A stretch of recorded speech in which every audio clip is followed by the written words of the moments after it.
Kia ora possums. Sorry I couldn't be there tonight. I'm off gallivanting around the country somewhere. But Ant asked me if I could do a short presentation about my latest project, which is called Aurora Waiata. It's an interpretation of the Aurora Australis. More specifically, it draws upon the idea of the auroral chorus, which is the sound that the aurora makes, and big ups to Ian Griffin for his help on that, understanding that side of things. So Aurora Waiata was installed at Turanga, which is the fancy new library in Christchurch, and as part of the Icefest in October. But hopefully it's going to travel because it's quite portable. It can either be this 5-channel immersive experience with sheets of very light fabric and surround sound audio. Big ups to Warren Maxwell for helping me with that. Or it could be a projection mapped thing as well. Anyway, the first thing we're going to show you is a video that plays just outside the installation, so the audience gets to sort of understand, I guess, the behind the scenes, both in terms of how we made it, but also the cultural and scientific aspects of, just at a very simple level, of the Aurora. But I'll let me talk you through that. So see you later.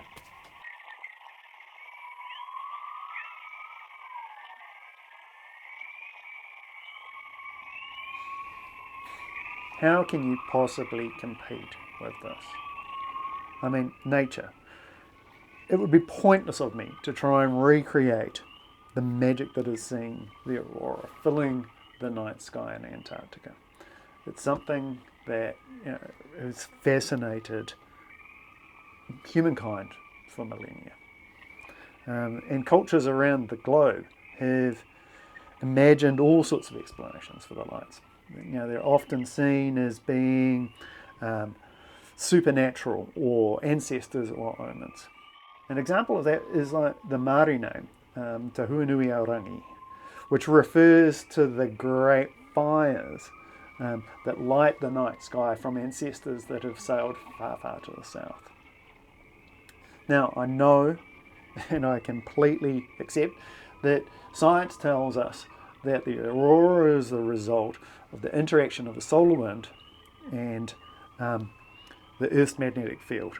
And that excites the electrons in the atmosphere and they give off light, right? And the colour changes depending on the gases they're going through and the amount of solar activity. So most of the time, because of the nitrogen, it's like this greeny hue.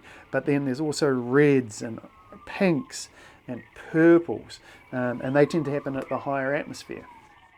I prefer to take a more poetic interpretation of this. When Warren Maxwell, the musician, and I went to Antarctica, we went out into the field with Professor Ian Hawes, and there we encountered Waddell seals, and more to the point, we heard them. My most favourite animal in Antarctica, Weddell seals. Weddell seals are beautiful, beautiful, beautiful seals, and we see them when we're diving under the ice here every now and then, and you hear them all the time. And the noises they make when you're underwater, they're just extraordinary. But check this out. So this is the sound of the real aurora.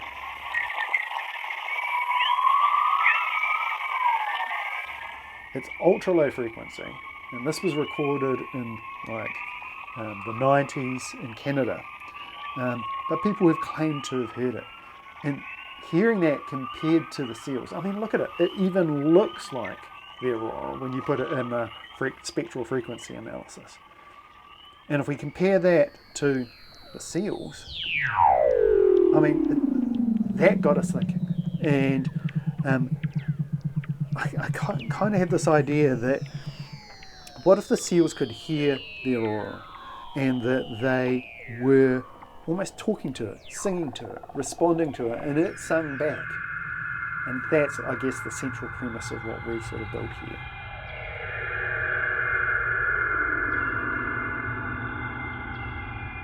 It's kind of quite painterly. It reminds me of like Van Gogh's Starry Night. And that to me is exactly what we wanted, this sort of really artistic interpretation of it.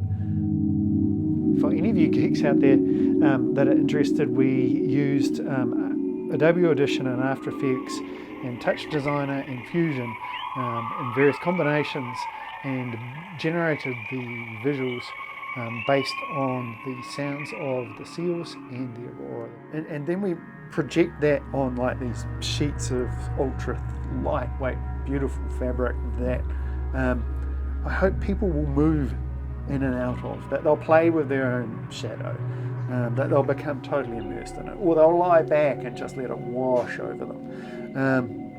There's one point where the whole thing goes this fiery roar of red, and I love to sort of just wonder, is that just a particularly strong burst of a solar wind, or is it the ancestors sort of trying to speak to us and say, oh, what are you doing? What are you doing down there, messing up the planet? And then the seals come in and they sort of calm it down. So I hope that people enjoy it. I hope they just get immersed in it. Choice.